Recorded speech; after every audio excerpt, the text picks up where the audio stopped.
Tabla maestro Ustaad Zakir Hussain కన్నుమూశారు. కొన్ని రోజులుగా గుండె సంబంధిత సమస్యలతో బాధపడుతున్న ఆయన అమెరికాలోని శాన్ ఫ్రాన్సిస్కోలో చికిత్స పొందుతూ తుది శ్వాస విడిచారు. 7 ఏళ్ల వయసులోనే తబలా చేతపట్టి 12 ఏళ్లకే దేశమంతా ప్రదర్శనలు ఇచ్చి తబలా విద్వాంసుడిగా ప్రపంచవ్యాప్తంగా ప్రశంసలు అందుకున్నారు. భారతీయ చిత్రాలకే కాదు అంతర్జాతీయ చిత్రాలకు కూడా సంగీతం అందించారు. దశాబ్దాల పాటు తనదైన శైలిలో తబలా వాద్య సంగీతంతో మంత్రముగ్ధులను చేసిన ఉస్తాద్ జాకీర్ హుసేన్ ఇక లేరు. ప్రపంచవ్యాప్తంగా అభిమానులను సంపాదించుకున్న ఉస్తాద్ జాకీర్ హుసేన్ అమెరికాలోని ఆసుపత్రిలో చికిత్స పొందుతూ తుది శ్వాస విడిచారు. సంగీత ప్రపంచంలో తనకంటూ ఓ ప్రత్యేక గుర్తింపును తెచ్చుకున్నారు. 1951 మార్చి 9న ముంబైలో జన్మించిన జాకీర్ హుసేన్ 2023లో పద్మవిభూషణ్, 3 గ్రామీ అవార్డులతో సహా అనేక ప్రశంసలను అందుకున్న సంగీతకారుడు.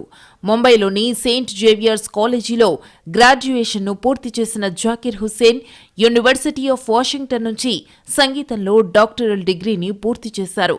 50 ఏళ్ల క్రితమే శాన్ ఫ్రాన్సిస్కో వెళ్లి స్థిరపడ్డారు జాకీర్. 2016లో లండన్లోని రాయల్ ఆల్బర్ట్ హాల్ కచేరీలో జాకీర్ హుసేన్ ఇచ్చిన ప్రదర్శన సంగీతాభిమానులను మైమరిపించింది. ఆయన కచేరీలు శ్రోతలను మంత్రముగ్ధులను చేశాయి.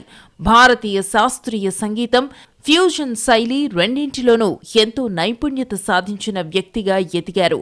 భవిష్యత్తు తరాల సంగీతకారులకు మార్గదర్శకుడిగా మారారు. అట్లాంటాలో జరిగిన సమ్మర్ ఒలింపిక్స్ ప్రారంభ వేడుకలకు సంగీతాన్ని అందించిన బృందంలో జాకీర్ కూడా సభ్యుడు. ఆల్ స్టార్ గ్లోబల్ కాన్సర్ట్లో పాల్గొనేందుకు 2016లో అమెరికా మాజీ అధ్యక్షుడు బరాక్ ఒబామా వైట్ హౌస్కి ఆహ్వానించిన తొలి భారతీయ సంగీతకారుడు జాకీర్ హుసేన్. శశి కపూర్తో కలిసి హాలీవుడ్ సినిమాలో నటించిన జాకీర్ హుసేన్ బాలీవుడ్లోనూ పలు సినిమాల్లో నటించారు. సరికొత్త లయలను సృష్టించి మ్యూజిక్ లవర్స్ తన్మయంలో ఓలలాడేలా చేసిన జాకీర్ హుసేన్ తబలా వాద్య సంగీతం ఇప్పుడు మోగపోయిందే. కానీ తబలాపై చేతివేళ్లతో ఆయన చేసిన సంగీత ఝురి ప్రతి ఒక్క అభిమాని గుండె లయగా మారి సజీవంగా ఉంది.